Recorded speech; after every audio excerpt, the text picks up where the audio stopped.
Right now, you're wearing something. You probably didn't give it much thought this morning. Perhaps you grabbed the closest item or checked the weather. Yet, you put something on before leaving the house, because that's what humans do. We cover ourselves. Every culture, in every climate, across all recorded history, wears clothes. You might assume early humans started wearing them for simple reasons, modesty, protection, or warmth, but none of those are the real reason we began covering ourselves. The actual origin story of human clothing changes how we think about fashion, culture, language, and what it truly means to be a creature capable of seeing and being seen. Let's examine the timeline. Anatomically modern humans have existed for roughly 300,000 years, yet concrete evidence like bone needles and hide-scraping tools only appears around 120,000 years ago, and even that's a generous estimate. Most textile historians pinpoint the widespread adoption of clothing at approximately 75,000 years ago. This means for the first half of our existence, we were largely naked under the African sun, enduring thorns, insects, and cold nights with nothing but our bare bodies. This immediately challenges the most common explanation: warmth. While humans eventually migrated to colder climates where clothing became essential, its initial appearance predates these migrations, occurring while we were still in the tropics. So, warmth became a factor later. The next common explanation is protection, from thorns, rocks, or insect bites. And certainly, these played a role. But here's the crucial point. If protection were the primary driver, clothing would have first covered our most vulnerable parts, like feet and hands. Instead, the earliest clothing in almost every culture initially covered the torso and groin, areas least exposed to physical damage. This isn't purely practical. It hints at a deeper, non-utilitarian purpose. Then there's the truly fascinating lice theory.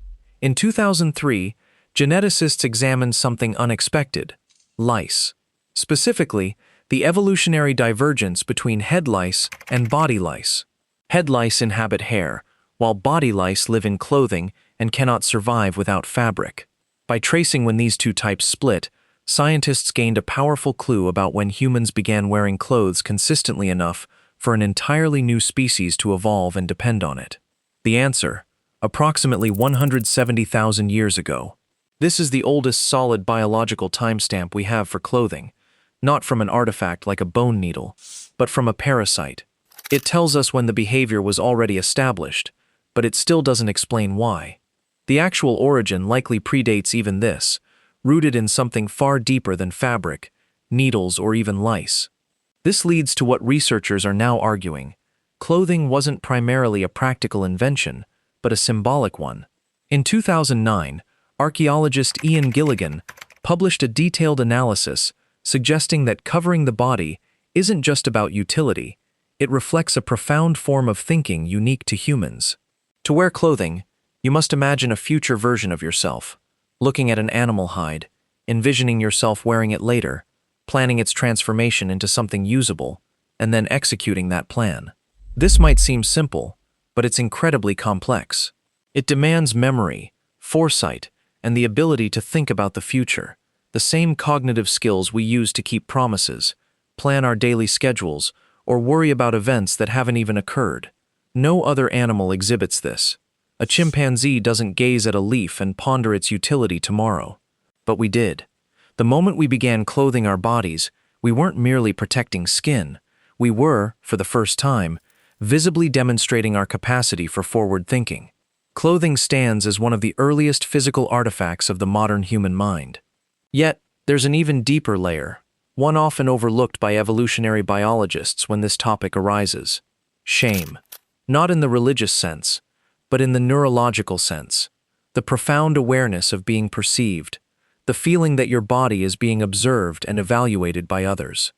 This is a uniquely human experience, requiring what psychologists call theory of mind, the ability to step outside yourself and imagine how you appear through someone else's eyes.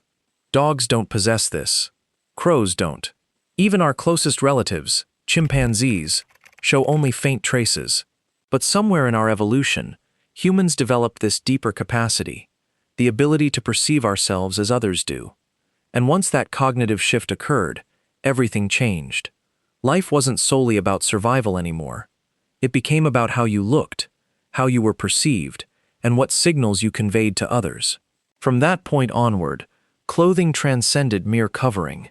It became a powerful tool to shape identity, to control one's image. The first person to wrap animal skin around themselves wasn't just seeking warmth. They were, in essence, making a conscious choice about how they wanted to be seen. And once that idea took root, it never truly faded. This phenomenon is evident across cultures worldwide. Even in regions where clothing offered no thermal advantage, such as parts of the Amazon or the Pacific Islands, people still adorned themselves. Beads, paint, feathers, simple fibers, tattoos. Something was always present, because the body was never just a body. Researchers studying clothing across diverse cultures have consistently observed that the impulse to dress accelerates during periods of increasing social complexity. As tribes grew larger, hierarchies formed, and strangers began interacting, clothing evolved into a social technology, a system of instant communication.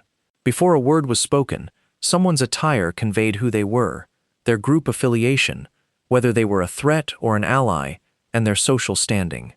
Clothing, in essence, is a language, one of the oldest we possess. And here's the part that should truly make you pause, because it applies to you right now. You get dressed every morning, often without a second thought. Yet, each time you do, your brain engages in an ancient and profoundly social ritual. You're not merely selecting fabric, you're actively constructing a version of yourself to project into the world. You're navigating the space between who you are, who you wish to be perceived as, and what the situation demands. That flicker of anxiety you feel when you're overdressed, underdressed, or simply realize you've chosen the wrong attire for the moment. That's 170,000 years of social cognition activating. It's your brain performing the same complex calculation your ancestors once made around a prehistoric fire. We certainly solved the basics: warmth, survival, protection. But we didn't stop there. Our clothing grew more detailed, more intentional, because it was never just about the body. It was about the mind. It was about the part of us that understands we are being watched. Clothing didn't just cover us. It created a version of us. We didn't start wearing clothes because we were cold. We started because we became aware that others could see us. And that awareness never ceased. Tomorrow, you'll get dressed as always. But beneath that routine, something ancient persists.